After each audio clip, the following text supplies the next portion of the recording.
without word of mouth. And obviously we are so blessed to have, the completed Bible, and but the church would not be able to be what it is today if it weren't for individuals taking the time to share. So what goes into kind of that sharing process? And I want us to visualize a tree. I'm a very visual person.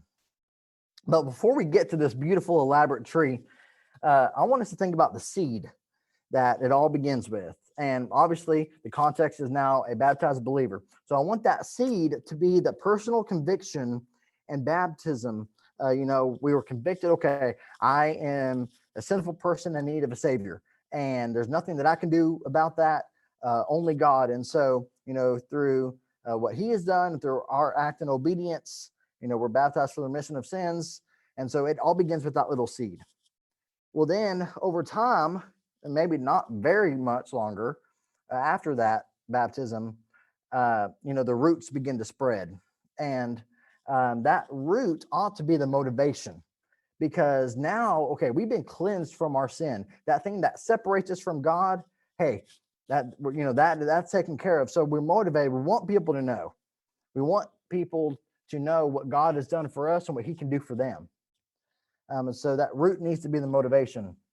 And then, so you have the little seed, the roots, and now you have the trunk.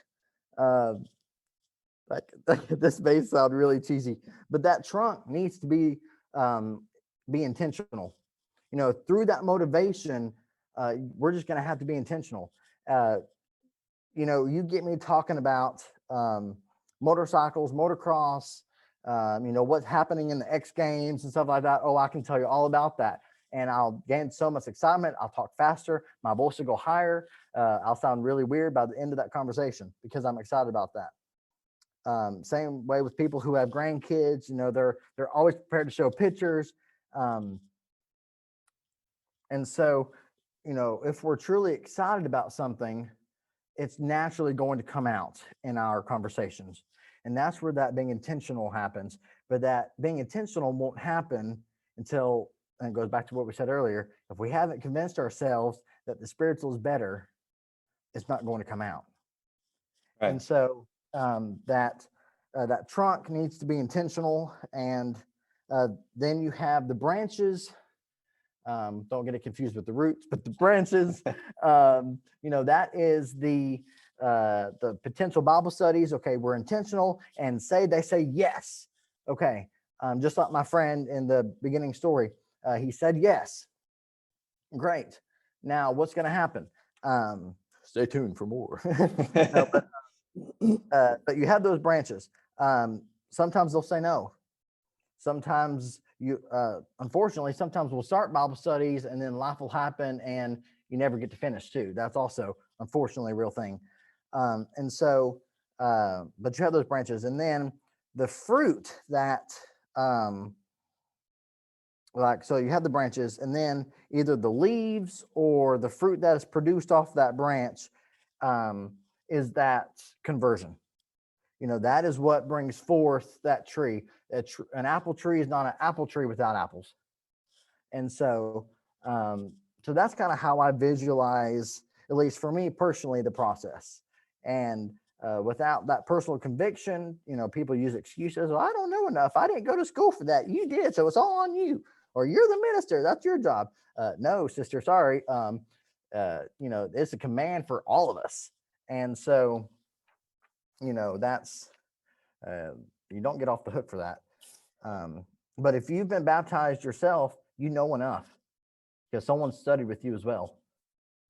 And so I think we're bad to use excuses and allow our fears to consume us. And we'll talk about fear in just at the end. But it seems that we struggle being motivated and then knowing how to be intentional.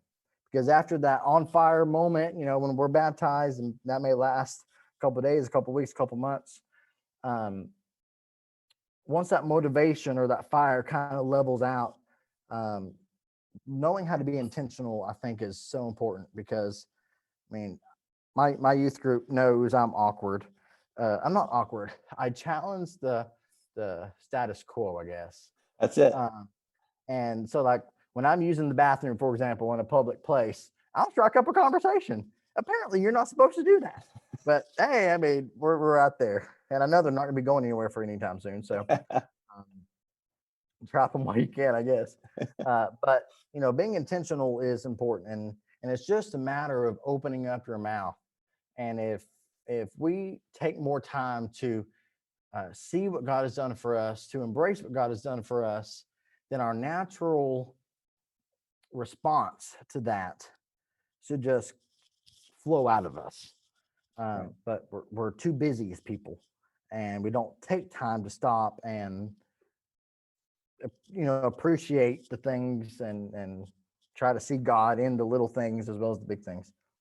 But if you were in a group of 9 other people, and I asked you to make a human pyramid, you would probably do it. You would probably do it quickly, and you would probably do it pretty well.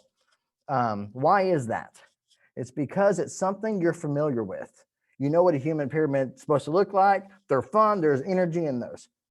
Well, evangelistically speaking, the more we engage people in spiritual discussion, the easier it will be to make more of those kinds of contacts.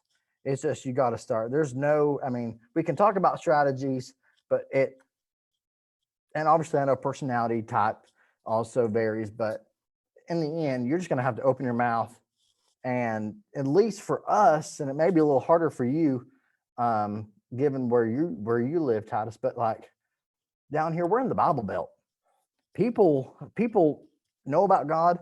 I would say 90% of the people around me, even in the streets, go to some or are affiliated with some church. And so there's no reason why I should be fearful, even though sometimes I am. There's no reason why I should be fearful to strike up a conversation, because we're in the Bible Belt.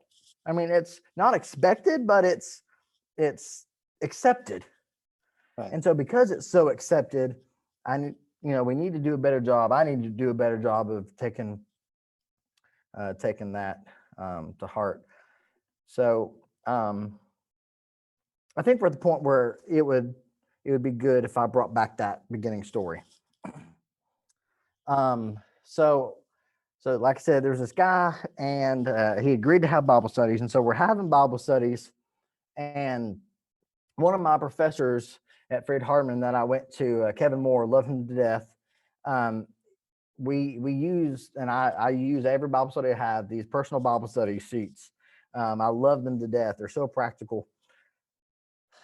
And we got to the part where it was the good news and the bad news regarding sin. Okay, the good news or the bad news is we're people who sin. The good news is there's a Savior, and so we were going through that study, and he was quieter that day. And I think the weeks leading up to this kind of were, he threw up in the incubator, and he was thinking about it, letting it grow, letting it simmer and things like that. By the time we got to this lesson, keep in mind his background. Okay, he spent most of the time in prison, committed some horrible and was around some horrible situations.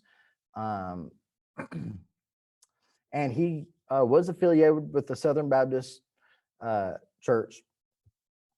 And so he knew about God, and he thought in his mind. You've been listening to Be Brave.